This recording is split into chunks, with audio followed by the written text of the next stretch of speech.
সিলেটের জেলা প্রশাসক মোহাম্মদ সারোয়ার আলমকে শোকজ নোটিশ পাঠিয়েছে আদালত। সিলেট জেলার গোলাপগঞ্জে আদালতের রায় অমান্য করে মোবাইল কোর্ট পরিচালনার অভিযোগে সিলেটের জেলা প্রশাসকসহ ৫ জন সরকারি কর্মকর্তাকে শোকজ করেছে সিনিয়র সহকারী জজ আদালত।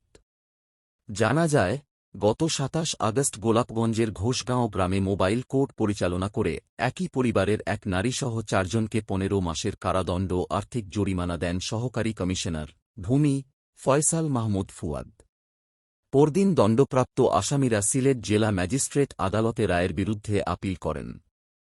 এর আগে গত ১১ সেপ্টেম্বর সিলেট খাজানশী বাড়ি ইন্টারন্যাশনাল স্কুল অ্যান্ড কলেজের ২ শিক্ষক ও ভাইস প্রিন্সিপালকে বহিষ্কারকে কেন্দ্র করে এক রিটের পরিপ্রেক্ষিতে জেলা প্রশাসক মোহাম্মদ সারোয়ার আলমকে শোকজ করা হয়েছিল।